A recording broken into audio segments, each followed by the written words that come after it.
En esta ocasión tenemos como invitada en el estudio a la vicepresidenta de la Asociación de Sommeliers Mexicanos, Georgina Estrada, que esta noche nos va a hablar acerca de los mitos y las realidades del vino. Bienvenida, Georgina, ¿cómo estás? Muchas gracias, Elisa. Muy bien, muy contenta. Qué bueno que estás con nosotros, porque queremos saber mucho sobre vino. A ver, cuéntanos un poco más de tanto misterio que hay alrededor del vino, bueno, de los últimos estudios que dicen que es saludable. ¿Qué es cierto? Sí, el vino es muy saludable, la verdad es que tiene muchos beneficios para la salud, vitamina E, es un cardiovasodilatador, hay algunas personas que dicen que engorda, el vino no engorda, al contrario, en cantidades moderadas es hasta bueno, ¿no? En cantidades moderadas, tú Es lo has correcto. dicho. Muy bien, otra cosa que quisiéramos saber es, ¿el vino mejora con la edad? Hay una frase que a mí me gusta, el vino mejora con la edad, mientras más envejezco más me gusta, pero no, es decir, no todos los vinos pueden vivir por muchos años. Hay algunos vinos que están diseñados para vivir un periodo muy corto, 6 meses, 1 año. Y la mayoría de las personas puede pensar que un vino mientras más viejo es mejor. Y no necesariamente. Hay una curva de vida en donde el enólogo, que es la persona que elabora este vino, decide más o menos, según el territorio, el terroir del vino y las características de la viña, cuánto tiempo va a vivir, ¿no? Entonces hay veces que un vino puede vivir 5 años y nosotros lo bebemos en el primer año y está mal.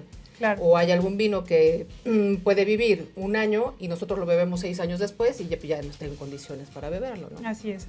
Ahorita como me mencionas este mito, ¿qué otros mitos hay alrededor del vino? Pues mira, hay muchos mitos alrededor del vino, que si los vinos blancos solamente van bien con pescados y mariscos, ¿no? O carnes blancas. O que si las carnes rojas solamente van bien con vinos tintos. Lo cierto es que hoy en día no es necesariamente una regla estricta. Sí tienes que seguir, por ejemplo, el color del vino con el color del platillo. En general, no de la carne. Voy a poner un ejemplo muy sencillo. Un pollo con mole. Entonces la materia prima, en este caso, sería un pollo. Y si nos vamos al paradigma, sería vino blanco porque es pollo. Sin embargo, la salsa del mole es una salsa muy pesada, con muchos ingredientes que no podrían soportar la estructura de un vino blanco. En ese sentido, pues el maridaje es, lo ideal es que combine perfectamente bien el vino blanco con ese platillo, la estructura, los aromas, que no destaque uno del otro. Entonces un mole tendría que ir con un vino tinto corpulento que soporte la estructura de ese mole. Ok, ahora yo quisiera saber, ¿qué tan buenas son las combinaciones del tipo de uva? ¿Es mejor una uva pura o una uva combinada? ¿Resulta mejor? ¿Cuál es la mejor? La que más te guste. Así de simple, la que más te guste. Sí, mira, hay personas que deciden tomar puros vinos que se llaman monovarietales, que son de una uva, y eso es bueno para identificar cuál es la uva que te gusta o la que te cae bien. Claro. Sin embargo, por ejemplo, los franceses son los grandes productores de vinos de assemblage o de coupage o vinos que tienen cortes, es decir, son mezclas de uvas y realmente lo que mezclan son los vinos, son vinos terminados para saber en qué proporción están incorporando en el vino. Entonces, es cuestión de estilos. Hay gente que prefiere franceses, españoles, que muchos tienen mezclas. Entonces, es indistinto. Pueden haber vinos excelentes que son monovarietales y vinos excelentes que son de mezcla. Oye, Georgina, ahorita que me estabas diciendo de los vinos de diferentes regiones al gusto, si hablamos de los vinos mexicanos, ¿qué podemos decir? ¿Qué tenemos? Pues mira, a mí me gustan mucho los vinos mexicanos. Hay varias regiones en México, ¿no? La parte donde más se produce es en Ensenada, pero pues también hay en Parras, en Coahuila, en Zacatecas, en San Luis, en fin, Querétaro es un productor también de vino mexicano. Y mira, yo pienso que en México no se consume mucho vino, a diferencia en otros países. Por ejemplo, Italia a lo mejor consumen más de 50 litros por persona al año, y eso va bajado, ¿no? Francia, España son países con más de 30 o 40 litros per cápita al año. Y en México se consume menos de medio litro, o sea, 3 copas o 2 copas por persona al año. Entonces, creo que los mexicanos deberíamos de beber más vino. Y bueno, vino mexicano a mí me gusta. Siempre hay que beberlo local, pero tampoco cerrarse a todas las posibilidades. Yo creo que según el maridaje, ¿no? Si tú estuvieras en Ensenada con una grandiosa langosta, pues difícilmente se te va a antojar un vino francés o un vino español, vas y tomas un vino de la región, ¿no? Entonces, me gustan muchos productores mexicanos. Oye, una duda, ¿cuánto dura un vino descorchado? Esa es una muy buena pregunta, porque muchas veces me dicen, oye, es que fíjate, yo descorché esta botella y me tomé una copa porque pues, solo me iba a tomar una copa para la cena, lo tapé muy bien con el corcho, te lo juro, lo pisé, y a los 5 días estaba malísimo. Entonces, el vino se altera con la presencia del oxígeno, es decir, se oxida. Entonces, no importa que también le pongas el corcho cuando ya la descorchaste, porque hay oxígeno adentro de la botella, de esa copa que ya te tomaste. Sí. Entonces, sí te va a vivir un tiempo, quizá un día o 2, dependiendo de la calidad del vino, pero no más.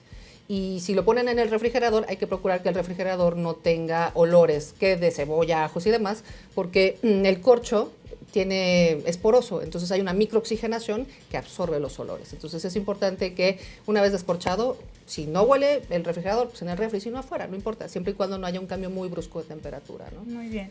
Oye, ahorita que mencionas las temperaturas, la temperatura ideal para cada vino, más o menos. Pues mira, se lee mucho que el vino tinto se debe de beber a temperatura ambiente. Ambiente. Y aquí la pregunta es ambiente de dónde, ¿no? Exactamente. De Chihuahua, de Toluca o de Durango.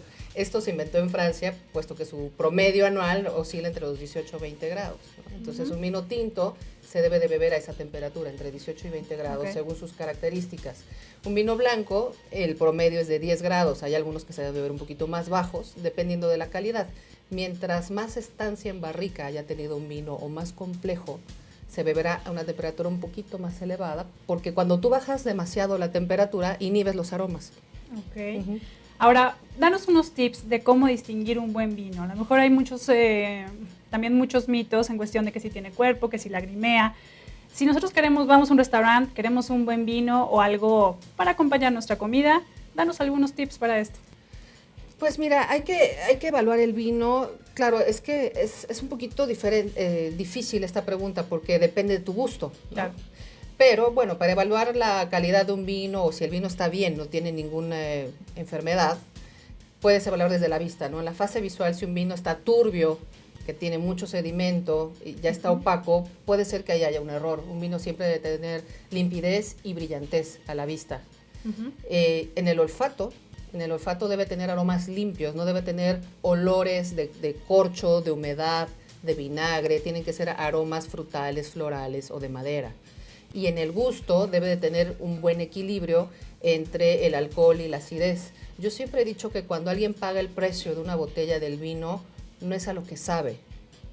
Cuando pagan el precio por un vino es por lo que ven, por lo que huelen y por lo que saben, porque claro, es un todo. El vino hay que analizarlo, hay que hacer un análisis organoléptico. Pero yo pienso que si no hay mucho conocimiento al respecto, simple y sencillamente hay que verificar que el vino esté en buenas condiciones visuales, que no tenga un olor de defecto, de carne, de col, de acetona. Pueden llegar a tener estos olores. Cuando son positivos son aromas. Ok, perfecto. Muchísimas gracias, Georgina. ¿Nos puedes pasar tus contactos, por favor? Con mucho gusto. Me pueden localizar en Twitter, @GinaSommelier, con doble M. Mi página de internet, www.ginasommelier.com.mx. Perfecto. Muchísimas gracias. Al contrario, gracias a ti, Elisa. Esto fue todo por hoy. Gracias por habernos acompañado en otra emisión de KW Noticias. Soy Elisa Nájera. Muy buenas noches.